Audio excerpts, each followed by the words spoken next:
ശരിക്കും മലനിരകളാണ്, മൊത്തം മലകളാണ്. അതെ അതെ. നമ്മളത് ഫ്ലൈറ്റ് വരുന്നപ്പോഴാണ് അവര് ഫ്ലൈറ്റ് ഇരിക്കുമ്പോൾ കറക്റ്റ് അറിയാൻ പറ്റും. താഴെപ്പോഴൊക്കെ ഇങ്ങനെ അടുക്കി മോഡലല്ലേ എവറസ്റ്റ് പോലെ ഒരു സംഭവം. ചിതൽപുറ്റ്. അതെ, ചിതൽപുറ്റ് മോഡലല്ലേ സിറ്റി. മലകളുടെ ഇടയിൽ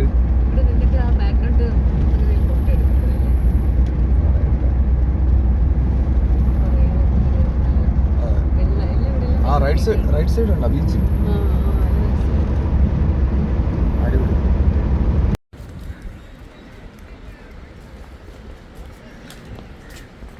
ഇത് നല്ല സ്റ്റൈലായിട്ടുണ്ട് കേട്ടോ. അങ്ങനെ ലഞ്ചൊക്കെ കഴിച്ചിട്ട് മസ്കറ്റിന്റെ ബാക്കി കാഴ്ചകൾ കാണാൻ വേണ്ടിയിട്ടുള്ള തയ്യാറെടുപ്പിൽ കാഴ്ചകൾ കാണാൻ വേണ്ടിയിട്ട് ഇറങ്ങി. ഓൾഡ് മസ്കറ്റ് കേന്ദ്രീകരിച്ചിട്ടുള്ള കുറച്ച് കാഴ്ചകളുണ്ട്, അപ്പോൾ അത് കാണാൻ വേണ്ടിയിട്ട് ഇറങ്ങി. അപ്പോൾ എല്ലാ കൂട്ടുകാർക്കും ഈ പുതിയ വീഡിയോയിലേക്ക് സ്വാഗതം.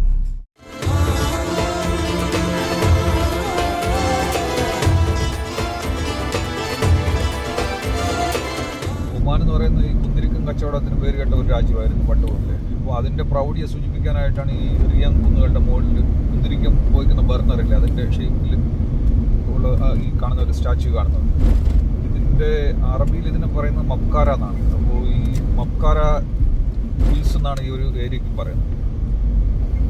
റിയാം സ്ക്വയർ എന്നാണ് ഈ ഒരു റൗണ്ട് അബൌട്ട് അറിയപ്പെടുന്നത്.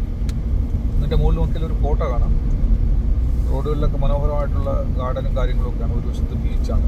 ഇന്നലെ രാത്രി കാണുമ്പോൾ വേറൊരു വൈബായിരുന്നു, ഇപ്പോൾ കാണുമ്പോൾ മറ്റൊരു ഭംഗിയാണ്. സമയം 2:30 നമ്മൾ ലഞ്ചൊക്കെ കഴിച്ചിട്ട് വീണ്ടും കാഴ്ചകൾ കാണാൻ വേണ്ടിയിട്ട് ഇറങ്ങി. ഉത്ര ഭാഗത്തോട്ടാണ് ഇപ്പോൾ നമ്മൾ പോകുന്നത്. ഇന്നലെ രാത്രി നമ്മൾ വന്ന സമയത്ത് ഇവിടെയൊക്കെ വന്നൊന്ന് കറങ്ങിയിട്ട് പോയിട്ടുണ്ടായിരുന്നു. ഇപ്പോൾ രാത്രിയുള്ള കാഴ്ചകൾ കണ്ടു. ഇന്നലെ എൻ്റെ ക്യാമറ ഒന്നും അത്ര കറക്റ്റ് വർക്കായിട്ടില്ലായിരുന്നു. വർക്കാകാത്തതല്ല, എൻ്റെ ക്യാമറയിൽ ചാർജ് ഇല്ലാതെ കറക്റ്റ് റെക്കോർഡ് ചെയ്യാനൊന്നും പറ്റിയിട്ടില്ലായിരുന്നു. റെക്കോർഡ് ചെയ്ത് തന്നെ ഒരു പഴയ മൊബൈലാണ് റെക്കോർഡ് ചെയ്തത്. എത്രത്തോളം ക്ലിയർ ഉണ്ടെന്ന് അറിയില്ല. എന്തായാലും നമ്മളിപ്പോൾ ഫുഡ് കഴിച്ചിട്ട് പകൽ ഈ മുത്ര ഭാഗത്തുള്ള കാഴ്ചകൾ കാണാൻ വേണ്ടിയിട്ട് ഇറങ്ങിയാണ്. ഇനിയിപ്പോൾ പകൽ വെളിച്ചത്തിലെടുത്ത കാഴ്ചകളൊക്കെ കാണാം.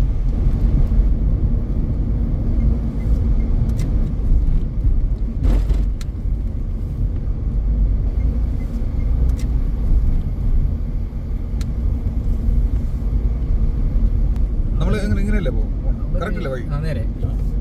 നമുക്കിവിടെ ഒരു അടുത്ത സ്ഥലത്തിലും ഇവിടെ ഒരു ചെറിയ അമ്പലമുണ്ട്. ശരിക്കും മസ്കറ്റ് എന്ന് പറയുന്ന ഇതാണ്, പഴയ മസ്കറ്റ് എന്ന് പറയുന്ന ഇതാണ്. അതൊക്കെ കോട്ടയാണ്. ഞാൻ ഇവിടെ കാണിച്ചിടാം. അത് കാണുന്ന എല്ലാം കോട്ടയാണ്.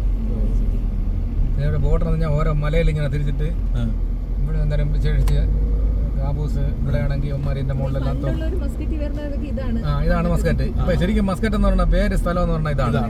ഇവിടെ ആയിരുന്നു പിന്നെ രാജകൊട്ടാരം കാര്യങ്ങളൊക്കെ. ഇപ്പൊ പിന്നെ ഇവിടെ ഡെവലപ്പായി ഇങ്ങോട്ടെ.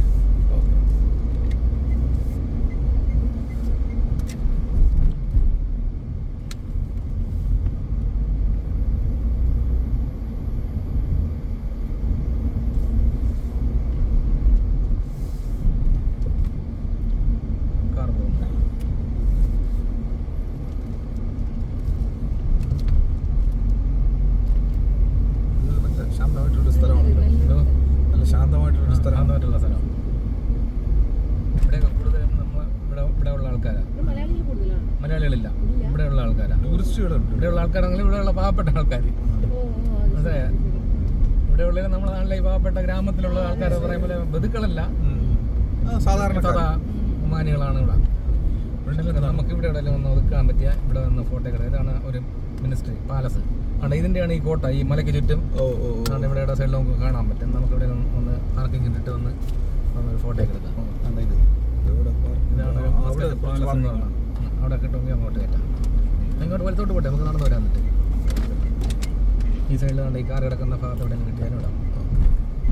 ഇതിൻ്റെ കുറേ ഒരു കിട്ടുമെങ്കിൽ പാർക്കിംഗ് അല്ല, പാർക്കിംഗ് അല്ലല്ലോ.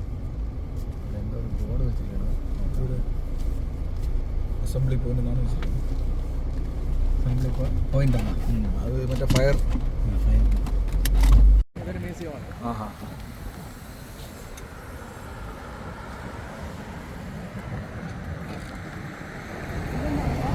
ഇത് national museum. Old Muscat area ആണ്. ഒരു പഴയ കാല കെട്ടിടങ്ങളൊക്കെ അങ്ങനെ തന്നെ കേടുപാടുകളൊന്നും ഇല്ലാതെ അറ്റകുറ്റപ്പണിയൊക്കെ ചെയ്ത് വെച്ചിട്ടുണ്ട്. ഇന്നത്തെ മുത്ര മുതൽ അൽബുസ്താൻ വരെ ഉള്ള സ്ഥലമാണ് പഴയ മസ്കറ്റ് എന്നുള്ള പേരിൽ അറിയപ്പെടുന്നത്. അതായത് പണ്ട് രാജാവിൻ്റെ കൊട്ടാരവും ഭരണവും ഒക്കെ ഈ ഒരു ഏരിയ കേന്ദ്രീകരിച്ചാണ് നടന്നത്. പിന്നെ പുതിയ മസ്കറ്റിലോട്ട് ഡെവലപ്മെൻറ്റ് മാറിയ ഭരണവും കാര്യങ്ങളൊക്കെ അങ്ങോട്ട് മാറി. ആ കാണുന്നതാണ് ഒമാനിലെ പഴയ രാജാവ് സുൽത്താൻ ഖാബൂസ് താമസിച്ചിരുന്ന അൽ ആലം പാലസ്. സുൽത്താൻ ഖാബൂസ് ജനിച്ച് വളർന്ന വീടെന്നാണ് പറയുന്നത്. പഴയ പട്ടണത്തിൻ്റെ മതിലുകളും നിർമ്മിതികളൊക്കെയാണ് ഇപ്പോൾ ഈ പഴയ മസ്കറ്റിൽ കാണാനായിട്ട്. ഹെറിറ്റേജ് ഏരിയയിലെ കാഴ്ചകളൊക്കെ കണ്ടിട്ട് നമ്മൾ അടുത്ത സ്ഥലത്തോട്ട് കൊണ്ടിരിക്കുന്നത് ഈ ഒരു ബീച്ചിലോട്ടാണ് നമ്മൾ പോകുന്നത്. സിറ്റിയൊക്കെ അത്യാവശ്യം ഒരു മെയിൻറ്റെയിൻ ചെയ്ത് വെച്ചിട്ടുണ്ട് അല്ലേ, ഗാർഡനും പരിപാടിയൊക്കെ. നീ അങ്ങോട്ട് ഭയങ്കര കിഴക്കൻ തോന്നിയ മലകളാണ്. നമ്മുടെ അടുത്ത വശത്ത് കടലാണ്. അതിനോട് ചേർന്നിട്ടുള്ളൊരു റോഡ് വഴി ഇങ്ങനെ പൊയ്ക്കൊണ്ടിരിക്കുകയാണ്. ഇപ്പോൾ തിരക്കൊന്നും ഇല്ലാത്തൊരു ഭാഗത്ത് നമ്മൾ എത്തി. റോഡിലൊന്നും തീരെ തിരക്കില്ല.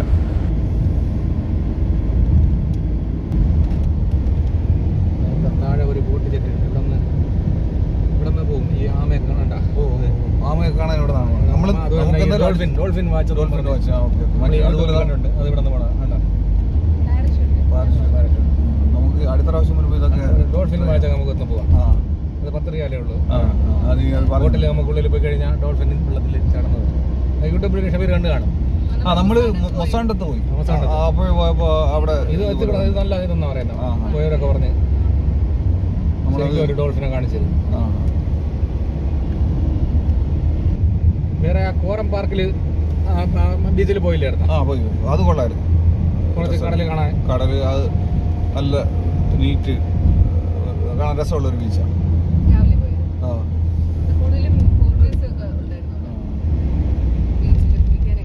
കുറെ ഫോറിനേഴ്സ് ഉണ്ടായിരുന്നു.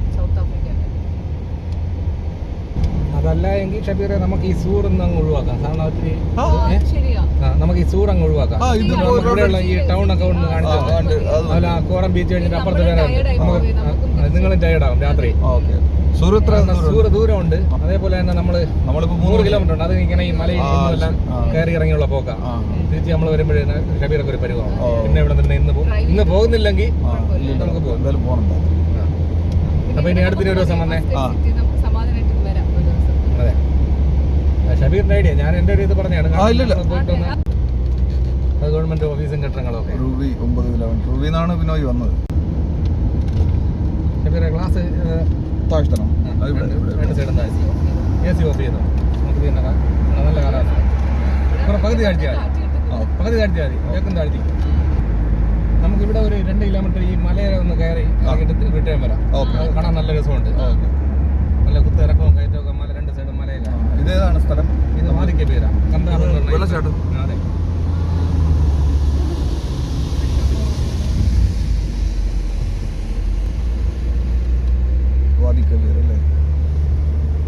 ഈ വാദിക്ക പേര് ഈ കയറ്റം കയറി ചെല്ലുന്നിടത്താണ് റൂബി കഴിഞ്ഞിട്ട് അടുത്ത സ്ഥലമാണ് ഈ വാദിക്ക പേര്. നമ്മളിങ്ങനെ റൗണ്ട് കറങ്ങി വന്നതാ. നമ്മൾ മത്ര സൂക്ക് ഇങ്ങനെ കറങ്ങി വാദിക്ക പേര് ഇറങ്ങി നമ്മൾ ആ ചേട്ടൻ നിൽക്കുന്ന കോറത്തില്ല. ഇതൊരു റൗണ്ടിനുള്ളിലുള്ള സ്ഥലമാണ്. ഈ മലയ്ക്കുള്ളിലുള്ള ഒരു റൗണ്ടാണ്. ഇനി സൂറിലൊക്കെ ഇത് വഴിക്ക് പോകാം. പിന്നെ ഞങ്ങൾ അവിടെ നിന്ന് അത് വഴിക്ക് പോവാം. നല്ല കയറ്റമാണ്.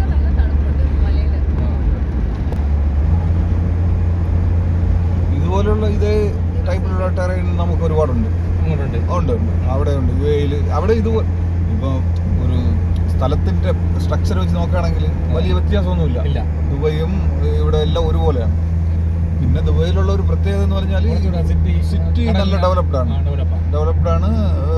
പിന്നെ ഒരുപാട് നല്ല വലിയ വലിയ കെട്ടിടങ്ങൾ കാണാൻ പറ്റും. പിന്നെ ഇതുപോലെയുള്ള സ്ഥലങ്ങളെല്ലാം ഫുള്ള് പുല്ല് അത് ഇതൊക്കെ വെച്ചിട്ട് കളർഫുൾ ആയിട്ട് വെച്ചിട്ടുണ്ടാവും.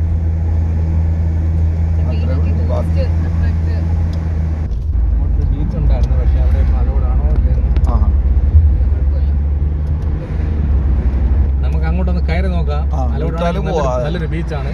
വിട്ടില്ലേ നമുക്ക് തിരിച്ചു പോരാം. വണ്ടികളൊക്കെ പോകുന്നുണ്ട്. മുന്നേ ഞാൻ വന്നിട്ടുണ്ട്. ഇതൊരു കടലിന്റെ കുറെ ഉൾഭാഗം കയറി കിടക്കുന്നതാണ്. കുറെ മലയൊക്കെ ഇതിന്റെ ഇടയിലുണ്ട്. കടലിനുള്ളിൽ തന്നെ ഇങ്ങനെ മലയും തുരങ്കം പോലെയൊക്കെ നല്ല സെറ്റപ്പാ ഫോട്ടോ എടുക്കാനൊക്കെ. ഇടത്തില്ലെന്നാണ് എന്റെ ട്രൈ ചെയ്ത് നോക്കാം. ഈ ചെരുവ് അങ്ങനെ ചെല്ലുന്ന കടലിൽ ഇറങ്ങണം. ഇതൊരു ബീച്ച് എന്നാണ് ഇവിടെ. അൽജീർ നമ്മൾ അവിടെ പോകുമ്പോൾ സെയിം ഇതേപോലത്തെ പാറയാണ്. സെയിം നമ്മുടെ അവിടെ ഒരു ഏരിയ ഉണ്ട്, അത് ബോർഡറാണ്, ഒമാൻ ബോർഡറാണ്. അൽജീർ എന്നാണ് പേര്. എന്താ സുരക്ഷാ കാരണത്തിലാണ് ഇത് സ്ഥലത്തിന്റെ പേര് തോന്നുന്നു. ഇത് കമ്പാബ്.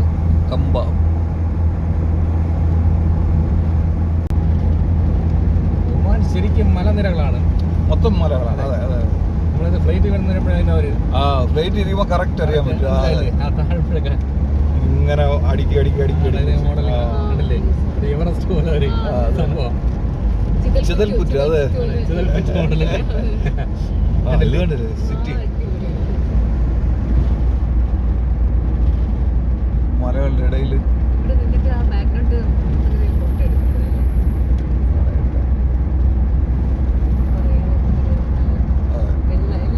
റൈറ്റ് സൈഡ് ഉണ്ടോ ബീച്ച്? അടിപൊളി. ഇങ്ങനെ ചെറിയ ചെറിയ സംഭവങ്ങളുണ്ട്, അതൊക്കെ കണ്ടപ്പോഴും തൽക്കാലം സമാധാനിക്കും. ഇനിയൊരു ദിവസം വരും. നമുക്ക് ഇനി നിങ്ങൾ വരുമ്പോൾ ഞാനിവിടെ നമുക്കൊരു സ്ഥലം നമുക്ക് പ്ലാൻ ചെയ്ത് ഞാനിവിടെ നമുക്ക് ഫുഡൊക്കെ ഉണ്ടാക്കി കൊണ്ടുപോകാം. നമുക്കിപ്പോ 2 ആഴ്ച ലീവ് ഉണ്ട് 15-ാം തീയതി ശേഷം. അഥവാ നാട്ടിൽ പോയില്ലെങ്കിൽ, അഥവാ മൂഡ് തോന്നുകയാണെങ്കിൽ നിന്നെ ശല്യപ്പെടുത്താം. ഇല്ലല്ല, എനിക്ക് ബുദ്ധിമുട്ടൊന്നുമില്ല, ഒരു ബുദ്ധിമുട്ടില്ല. നമുക്ക് ഇൻട്രസ്റ്റേ ഉള്ളൂ. എങ്കിൽ നമുക്ക് ഇവിടെ നിന്ന് ഫുഡൊക്കെ ഉണ്ടാക്കി നമുക്ക് ഉണ്ടാക്കി പോകണം. എന്നിട്ട് നമുക്ക് അതുപോലെ തന്നെ ഈ ബാർബിക്യൂ അതൊക്കെ നമുക്ക് പാർക്കിംഗ് കൊടുക്കണം. വാലൈക്കും അസ്സലാം. Mini parking.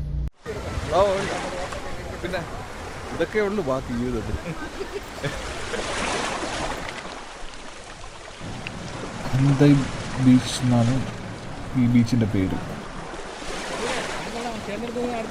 നിങ്ങളെ ബീച്ചിൽ പോയി പറഞ്ഞില്ലേ? കുറം ബീച്ചിന്റെ അപ്പുറത്ത് നമുക്ക് കുറച്ചുകൂടെ നല്ലതുണ്ട്. ഓ ശരി. കുളിക്കാം.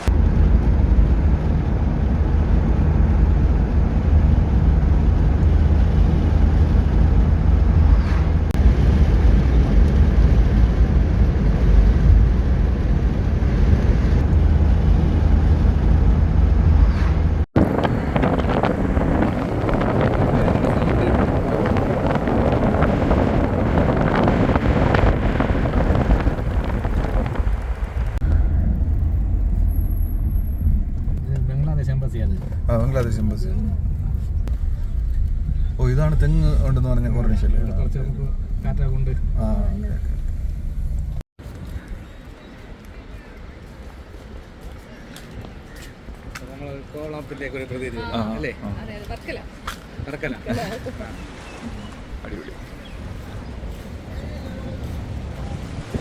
ഷാത്തി ഖുറം ബീച്ച് എന്നാണ് ഈ ബീച്ചിൻ്റെ പേര്. നമ്മൾ രാവിലെ ഈ ബീച്ചിൻ്റെ അപ്പുറത്തെ സൈഡാണ് വന്നത്. ഒരുപാട് തെങ്ങുകളുള്ള ഒരു ബീച്ച് എന്നാണ് നമ്മുടെ ഫ്രണ്ട് പറഞ്ഞത്. നമ്മൾ ഈ ബീച്ചിൻ്റെ കാഴ്ച കൂടെ കണ്ടു കഴിഞ്ഞാൽ ഇന്ന് വൈകുന്നേരം തന്നെ ദുബായിക്ക് തിരിക്കും. ഇത് നല്ല സ്റ്റൈലായിട്ടുണ്ട് കേട്ടോ.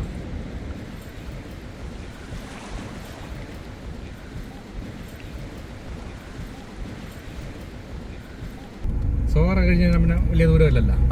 ഇനി അങ്ങോട്ട് ട്രാഫിക്കില്ല, തിരക്കില്ല. വൈകുന്നേരമായി കഴിഞ്ഞാൽ പിന്നെ തിരക്കൊക്കെ കൂടിയാണ്. അതോ ഇവിടെ നിന്ന് പോകുമ്പോൾ ഇവിടെ നിന്ന് എയർപോർട്ടിന് അത്രയും ദൂരം മാത്രം ചെറിയ ട്രാഫിക്. അത് കഴിഞ്ഞാൽ അതൊക്കെ അങ്ങ് പോയാൽ മതി.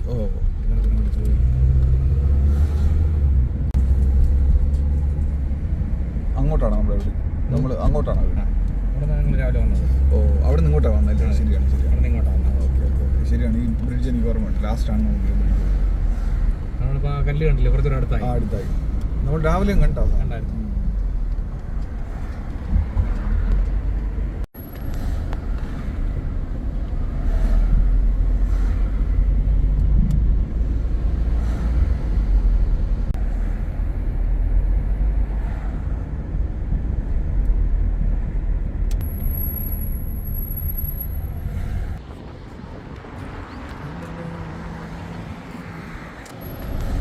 നമ്മുടെ ബീച്ചിലെ കാഴ്ച കണ്ടിട്ട് തിരിച്ച് റൂമിലോട്ട് പോയിക്കൊണ്ടിരിക്കുകയാണ്. നിന്ന് ഫ്രഷായിട്ട് നമ്മൾ ദുബായിക്ക് തിരിക്കും.